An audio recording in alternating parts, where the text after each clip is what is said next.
pesquisador da UBRA descobriu uma nova espécie de roedor. O professor de Ciências Biológicas, responsável pelo Museu da UBRA, Alexandre Christoph, está com a gente. Seja bem-vindo, professor.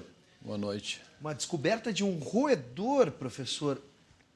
Eu fico imaginando, como é que é esse processo de pesquisa? Quanto tempo se leva? Como é que foi feita essa grande descoberta? Essa descoberta foi realizada em conjunto com duas outras universidades, né, com a UNB, e com o professor da UNB e um professor da Unicinos e nós. Num primeiro momento, esse material chegou para mim como uma consulta por um dos colegas, buscando entender que espécie poderia ser aquela, né? Então, na decorrência do meu trabalho já há quase 30 anos, eu olhei o animal, investiguei algumas características e soltei para eles e disse, olha, nós devemos estar à frente de uma novidade científica, né? Algo novo para a ciência. E, de fato, começamos a trabalhar, levamos um bom tempo, né? Aproximadamente 6, 7 anos, para a gente consolidar a pesquisa, analisando anatomia, aspectos da genética, né? A estrutura do cariótipo, os cromossomos, né? DNA, e conseguimos sucesso nas nossas investigações e estamos brindando a nossa casa, a ciência, com essa nova espécie. Bom, só para entender de forma, né, simples como é a metodologia, há uma desconfiança, uma hipótese primeiro, quando se vê, ele não parece um roedor como a gente conhece. E aí é que se vai investigar?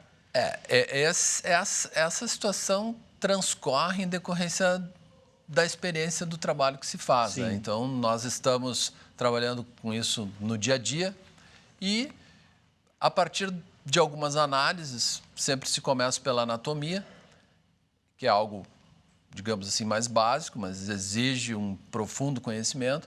E a gente vai anotando que algumas daquelas características, daquelas estruturas que estamos olhando, não está batendo muito com o conhecimento que se tem, com aquilo que se conhece, né? E, bom, aí começamos a elaborar um pensamento para começar a entender o que está acontecendo. E partimos para outras análises e aí chegamos no resultado de ou confirmar, né, ou entender que é algo já existente de conhecimento da ciência e conhecimento público. Professor Alexandre, essa é a imagem desse roedor, porque o leigo, né, aquele que não tem conhecimento, olhando assim, ele não consegue identificar uma característica. Dá para a gente apontar alguma característica, por exemplo? Para nós, assim, que temos uma prática mais aguçada, né? Então a gente nota assim que o narizinho, que a gente chama de rinário, né? Para nós o rinário, o narizinho do animalzinho, ele é mais alaranjadinho, né? E tem outros roedores que são aparentados a esse, que tem o rinário bem mais laranja, né? Então, esse aí, quando a gente botou o olho nele, disse, olha, mas esse aí é um ratinho que tem um narizinho meio alaranjado, mas ele é pequeno, ele não é tão grande quanto os outros. E aí, a partir daí, a gente chegou a essa novidade. Perfeito. Para a gente entender esse processo, porque eu fico pensando, professor, com toda a evolução, né, da ciência, na classificação, enfim, dentro da área da biologia, é comum isso? É possível ainda se encontrar novas espécies? Então, acho que essa pergunta que você coloca é algo muito legal, né? Porque nós estamos frequentemente buscando novidades, estudando, né?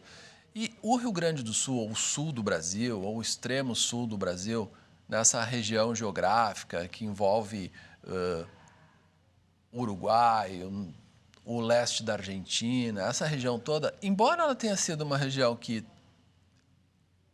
é estudada há bastante tempo, muito ainda precisa ser feito, né?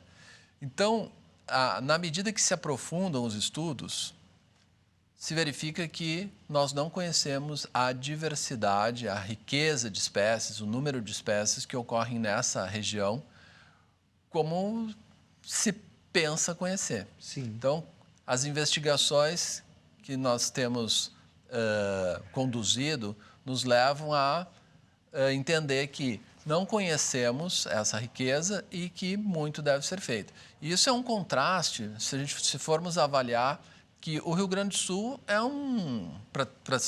considerando uma unidade geopolítica, né? Que o Rio Grande do Sul está sendo estudado há bastante tempo, assim como nós podemos olhar assim, nós encontramos novidades na Amazônia. Pois é. Pois é. E para ver, mesmo que essa região geopolítica, né, as nossas florestas, os nossos campos, esse ambiente todo, tem sido estudado há bastante tempo, nós temos muita coisa ainda para apresentar para a ciência, apresentar para o mundo, apresentar para a sociedade. E nós temos, pode-se dizer assim, rotineiramente se tem encontrado coisas novas. Então, aqui do Rio Grande do Sul, essa é a terceira espécie que eu descrevo nova para a ciência. E eu posso garantir que nós teremos mais 2. Nossa, eu fico imaginando. Mas se descobre, se a diversidade ainda é grande aqui, dá para imaginar que a diversidade ainda é muito maior na Amazônia, por exemplo. Exatamente. E aí agora a gente pode ter um contraste, assim, né? Sim. A diversidade, a riqueza, as espécies não são bem conhecidas e nós estamos impactando esse ambiente. Cada vez se altera mais o ambiente, cada vez se modifica e o que acontece, né? O que a gente prevê que aconteça é que, descaracterizando o ambiente, pode-se, inclusive, não se conhecer a riqueza existente por uma alteração, pelo impacto ambiental que nós causamos. Sim. Né?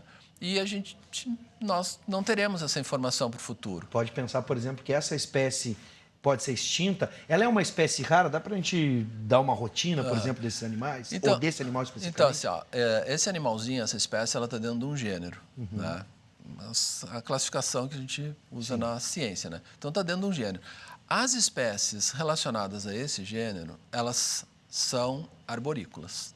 Então, elas andam no subbosque, se deslocam nesse estrato herbáceo, na estrutura tridimensional do ambiente, na copa das árvores. Ela também pode descer no chão, né? Mas elas, inclusive esta, está relacionada ao ambiente arbóreo. Se nós olharmos e coletarmos as informações que temos, a gente vê que as florestas nativas têm um alto impacto, têm recebido um alto impacto. Eu posso traduzir isso na minha idade.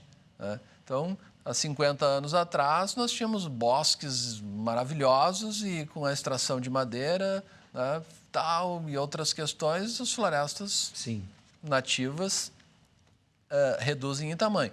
Com isso, nós podemos prever assim, essa espécie sendo arborícola, essencialmente de regiões florestadas, também está sendo impactada. Sem dúvida. Então, essa espécie é apresentada para a ciência, é apresentada para a sociedade e já nos despertam um certo interesse, porque nós não conhecemos informações da dinâmica populacional desses animais. Sim. Então, no ritmo que as coisas estão indo, talvez em pouco tempo a gente vai desconhecer, ou melhor, nunca mais vai encontrar.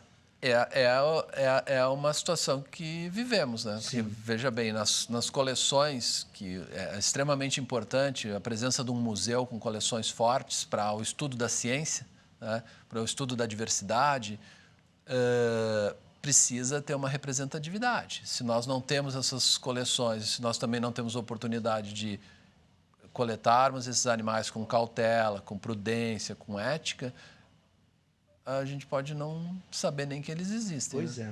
Agora chegou o grande momento. Para você que está em casa, nós vamos apresentar e dar nome, né, o nome científico dessa descoberta, professor. Essa espécie, ela foi batizada com o nome de um grande pesquisador, um grande mastozoólogo sul-americano, que eu tive a oportunidade de conviver com ele, né, e foi um professor meu, foi um senhor já que não está mais conosco, né?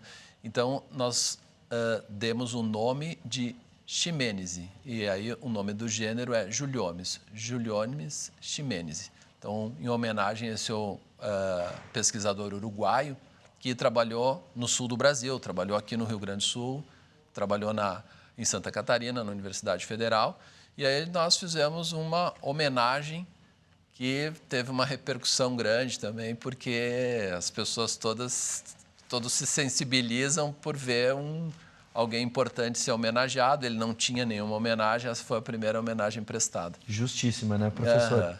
Bom, para encerrar, eu gostaria que até ampliar a nossa pauta e falar rapidamente do Museu da Ubra. Quem quiser conhecer, é possível conhecer? Então, isso é é um prazer falar do museu porque eu estou à frente dele, né? Então, assim, o museu, ele tem toda a sua atividade de pesquisa e tem uma atividade de extensão e ensino.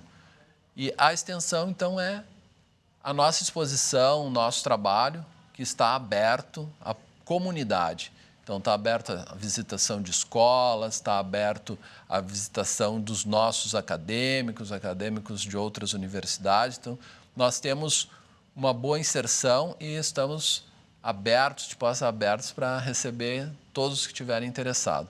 O horário do museu, para quem quiser? Exatamente. O horário do museu ali funciona das 8 ao meio-dia e da 1 às 18 horas.